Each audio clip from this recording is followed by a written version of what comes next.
Well, Nuggets Nation, what is poppin'? It's your boy Mark here with Marky Sports, man. And how excited are y'all for the Nuggets to kick off the 2025 NBA playoff run this Saturday against the Los Angeles Clippers? We are going to talk about the series a little bit more in depth, but we're also going to focus a little bit on David Adelman, right? A little bit of a crazy situation in Denver with the firing of Michael Malone with just 3 games left. Was it the right decision? I think at this point, even before the playoff starts, the answer is emphatically yeah, given all the information about how toxic we understand that the environment was.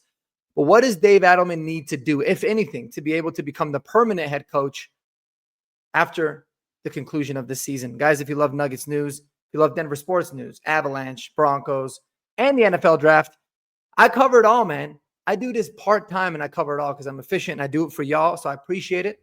So consider subscribing, man. Thanks so much. All right, so what did we notice about Dave Adelman in the final 3 regular season games when he, became the interim coach and Michael Malone fired? Well, first of all, a little bit of the backstory I think is really important to talk about. A bunch of reports have come out saying that essentially Michael Malone and GM Calvin Booth couldn't stand each other. They weren't even talking. It was a very toxic relationship that started at the top and naturally trickled its way at the bottom. And I'm not going to lie, you saw it in the body language. You saw it in the response of a lot of these players as the season started, in the final month of the year. They had tough losses. There wasn't really a lot of accountability. Michael Malone was saying a lot of comments like, I can't force these guys to watch film. I can't force these guys to lock in. And it was those little subtle hints that showed that, to be honest with you, he kind of lost the locker room.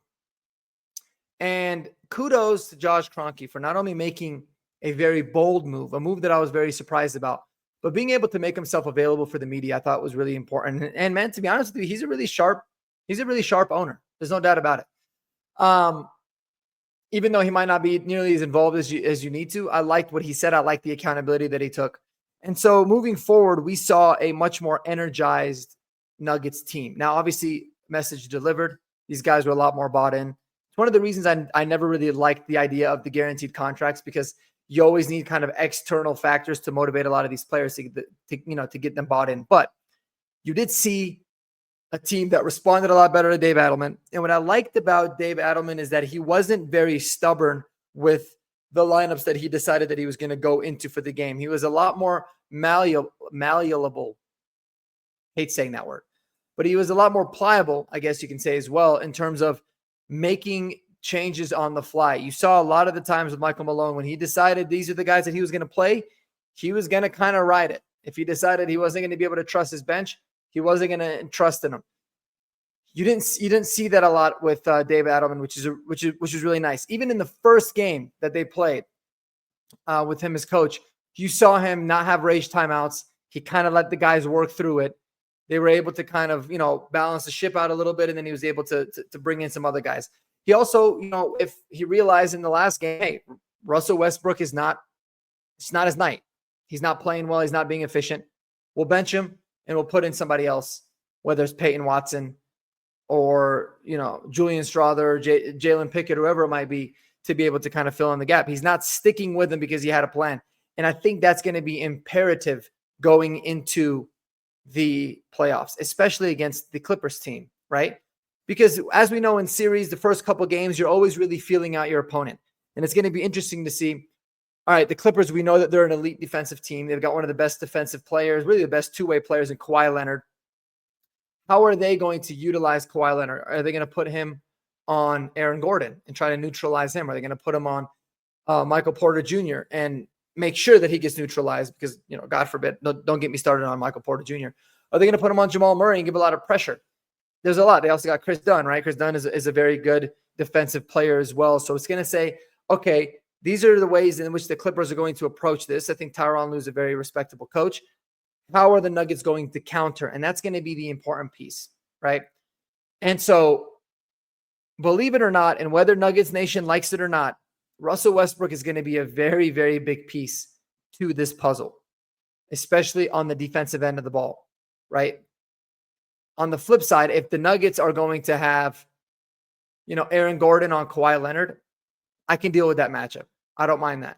I think Kawhi Leonard might still get his, but I think that would be good. But if you're going to have to move him around a little bit, or you're going to have to give him some different looks, how are you going to counteract that, right? Who's going to be on James Harden? Is that going to be Jamal Murray's responsibility?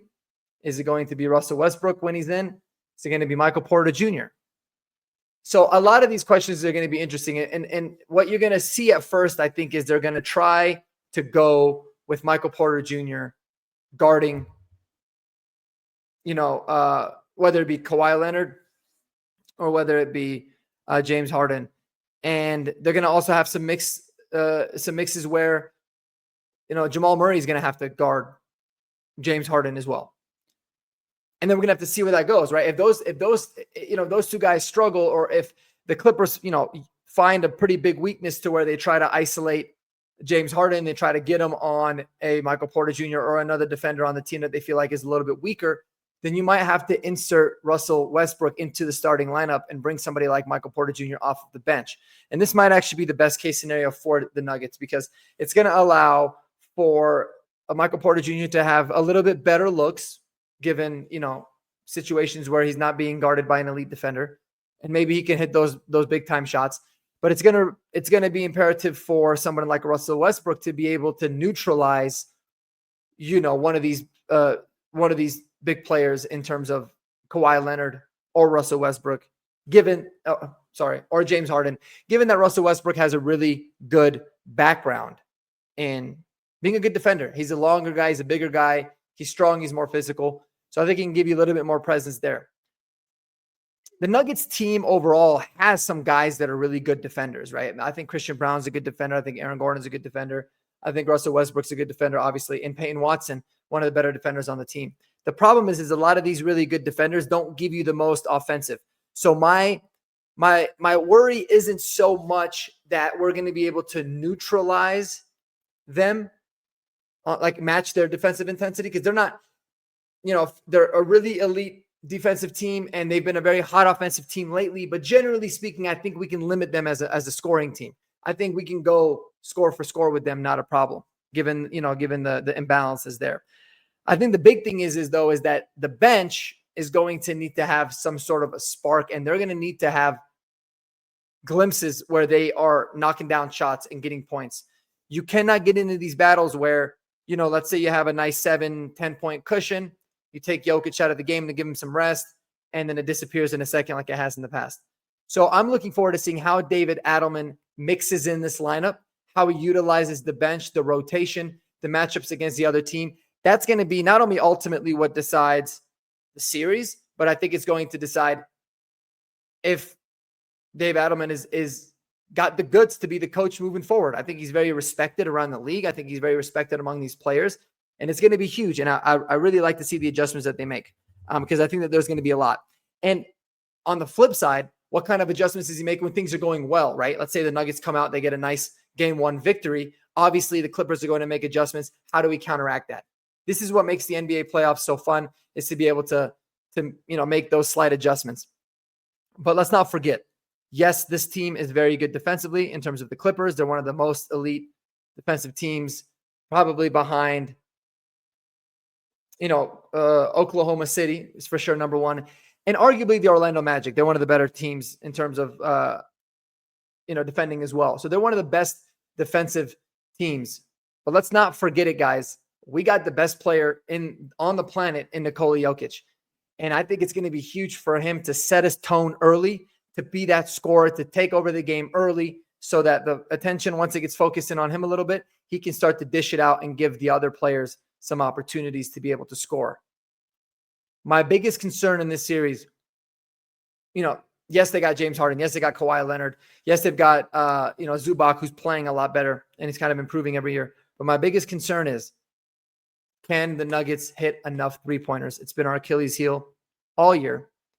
And so we're going to need to have some 3-pointers getting rained down. And I think it's going to go back. The pressure's going to go back on Jamal Murray. Super happy that he at least got a couple games in at the end of the year to be able to kind of get back from that hamstring injury. They got a nice little break until Saturday. So Jamal is going to be the X factor, as he typically seems to be in these playoffs. Aaron Gordon, obviously somebody that has had the best season of his career from a 3-point shooting standpoint. And I love me some Christian Brown, man.